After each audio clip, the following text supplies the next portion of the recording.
Hey guys, hope you're all doing well. Today, I'm coming at you with a review of Kingdom Hearts. But before we get to the review, guys, if you haven't already done so, please hit that subscribe button so you know whenever I upload new content. Seeing as this is a review, there might be some plot spoilers, and I'm really going to do my best to leave them out, but if they do happen, I am very sorry, guys. With that out of the way, let's continue with the review. So for those of you that don't know, Kingdom Hearts came out in 2002, making it a nearly 15-year-old game. And for me, I was like, oh no, how bad are these graphics going to be? However, my doubts were quickly erased because the opening sequence of this game is so beautifully rendered that I got chills just watching it. Is this for real or not?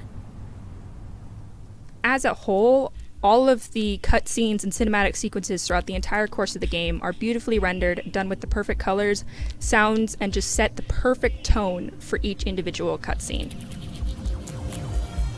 Every single one of the cutscenes was smooth and flawless. There was no choppiness or blockiness with each character's movements. They seemed very natural, even for someone that was animated.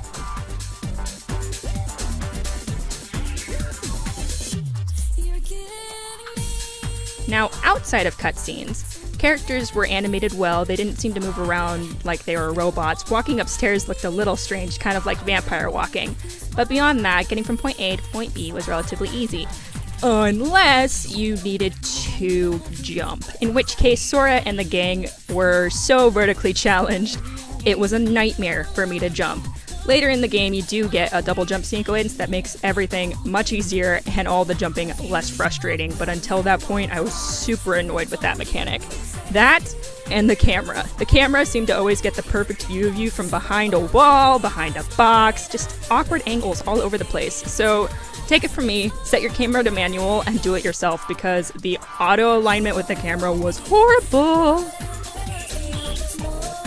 Now, the camera alignment really wasn't a huge problem during open world movement.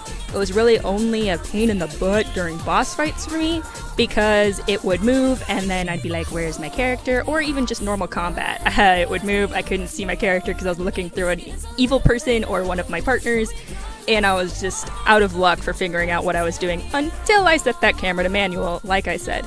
And the combat system itself is pretty simplistic. It's button masher heaven with a couple of predetermined sequences that your character can do that you pick from in a menu prior to the battle, like not right before the battle, but you set them yourself and you can go with that or you can change it up as much as you want outside of fighting. That's the only down part, is that you have to do it outside of fighting, which makes sense because it would be way too easy if you could swap all your equipment out mid-battle because oh my gosh, this isn't working.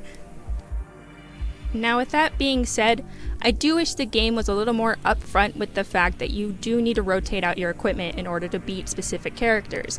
It made it a little bit more difficult for me because I took forever to change out my Keyblade. I honestly didn't swap Keyblades until almost the end of the game, and I realized how stupid I was because completing various tasks would have been much easier had I been using a more powerful blade. I just didn't realize they got more powerful as the game went on.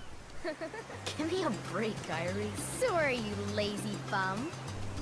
Now that the nitty-gritty is out of the way, we can discuss more the storyline of Kingdom Hearts. In all honesty, you can definitely tell it's geared more towards children just by looking at the game with how cutely each person is drawn and animated throughout the course of the video game. However, the storyline, though it is quite simplistic, does represent a little bit more as you grow older because it discusses the idea of expanding friend circles and maturing while not forgetting your roots. What was your hometown like? The fact that the storyline itself is simplistic, it's humorous, and it's sprinkled with just enough serious tones to draw me in at age 20 was amazing for me because I do know that this game is meant for kids that are 10 years old.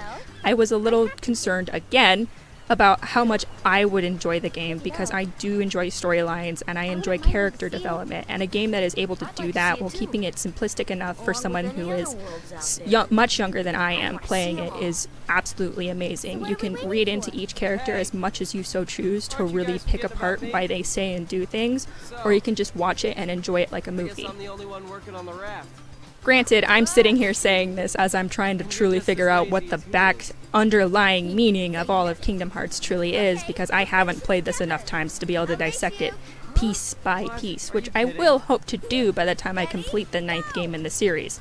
Yeah, you heard me. 9th game.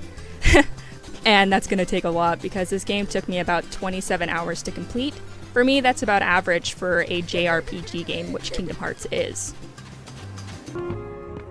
Honestly, I always have loved JRPGs because they do provide so much game content and so many hours of gameplay. Normally it only takes me roughly 15 to 20 hours to beat a game, but JRPGs require 25 to 30 plus hours for me to beat, and Kingdom Hearts definitely was one of those JRPGs.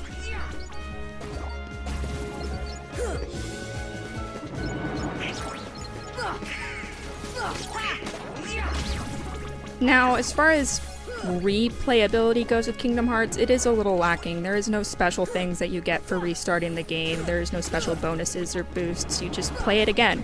Now, playing it again isn't all that bad because there are multiple level difficulties that you can choose, starting out at beginner to normal to hard. I played on normal and it felt like it took me forever to beat the game. It was difficult for me and I was honestly shocked by that.